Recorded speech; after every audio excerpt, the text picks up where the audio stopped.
இங்கே பாருங்களேன், இங்கே பேயின்னு சொல்லி மொக்க வாங்கியிருக்கீங்களா? இல்லை, எல்லாரும் அப்படி தானே வாங்கியிருப்பாங்கல்ல. சில பேர் வீட்டில் பேயின்னு நினச்சிக்கிட்டு உண்மையாக பேய் ஆடுறவங்களும் இருக்கிறாங்க, அதையும் பார்த்துருக்கேன். ஆனால் பேயின்னு சொல்லி மொக்க வாங்குறத பார்த்துருக்கீங்களா? அப்படி தாங்க.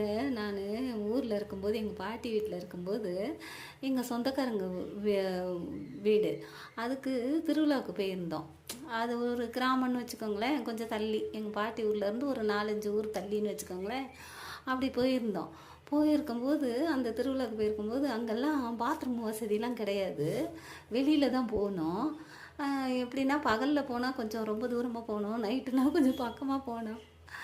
அதுக்காண்டி என்ன செஞ்சோம், ஒருத்தவங்க சொன்னாங்க, அதாவது நாங்கள் போயிருந்தோம்ல, அவங்க பாட்டியோட பேத்தி, அவங்க என்ன செஞ்சாங்கன்னா, பாத்ரூம் போயிட்டு வரலாம் வா அப்படின்னு சொல்லி கூட்டிகிட்டு போனாங்க. சரி அப்படின்னு சொல்லிட்டு போனோம் பாருங்களேன். போனால் அவங்க என்னென்னா, அவங்க பாட்டி சொன்னாங்க, ரொம்ப தூரம் போகாத, அக்காவை கூட்டிக்கிட்டு பக்கத்துலேயே போயிட்டு வந்துரு அப்படின்னாங்க. உடனே ஏன்னா அவள் பயப்பட போகிறா அப்படின்னு சொல்லியிருந்தாங்களா. உடனே சரி அப்படிலாம் கூப்பிட்டு போக மாட்டேன் அப்படின்னு சொல்லிட்டு அந்த பொண்ணு என்னையை கூட்டிகிட்டு போச்சுங்க. சரின்னு போன உடனே அங்கே கொஞ்சம் தூரத்தில் பார்த்தா சுடுகாடு, அவங்க ஊர் பக்கத்துலேயே சுடுகாடு, அங்கே தான் போகணுமா. நைட் ஆயிடுச்சுன்னா பக்கத்துலேயே போகணும் அவளுக்கு. உடனே என்னை கூட்டிகிட்டு போயிருந்தது.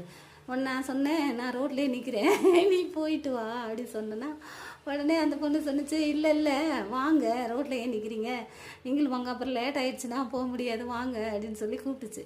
சரி அப்படின்னு சொல்லிட்டு நான் போனேன். உடனே நான் சொன்னேன், ஏய் நில்லு, யாரோ உட்காந்துருக்காங்க அப்படி சொன்னேன்னா, ஏக்கா இங்கெல்லாம் யாரும் வரமாட்டாங்கக்கா, இங்கே வெறும் லேடிஸ் மட்டும்தான் போவாங்க அப்படின்னு சொன்னிச்சு. இல்லடி, யாரோ உட்காந்துருக்காங்க, நல்ல பாரு, எனக்கு தெரியுது அப்படின்னா. அப்படியே கும்மு இருட்டுங்க, ஒன்றுமே இல்லை. ஊருக்குள்ளே லைட்டு இருக்கும், ஊருக்கு அந்த புறத்தில் எங்கே இருக்கும் லைட்டு, ஒன்றுமே இருக்காது.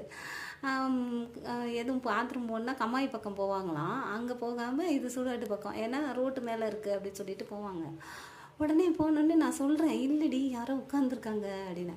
அது ஒன்றே சொல்லுது, அப்படிலாம் இல்லைக்கா, யாரும் இங்கெல்லாம் வரமாட்டாங்கக்கா, யாராவது இங்கே ஆம்பளைங்கெல்லாம் வரமாட்டாங்க, ஆம்பளைங்க போகணுன்னா அந்த சைடு தாங்க போவாங்க, இங்கே வந்தாங்கன்னா அடி வாங்கிடுவாங்க அப்படின்து.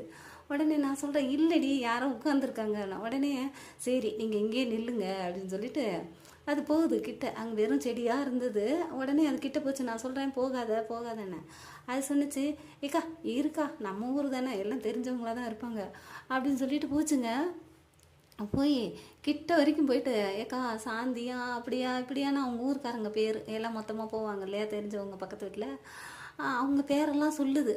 உடனே அவங்க சத்தமே போடலைங்க, சைலண்டாக இருந்தாங்க. உடனே நான் என்ன சொல்கிறேன், ஏ வந்துடுடி பயமாக இருக்குது அப்படின்றேன். பயப்படாதீங்கக்கா, நாங்கள்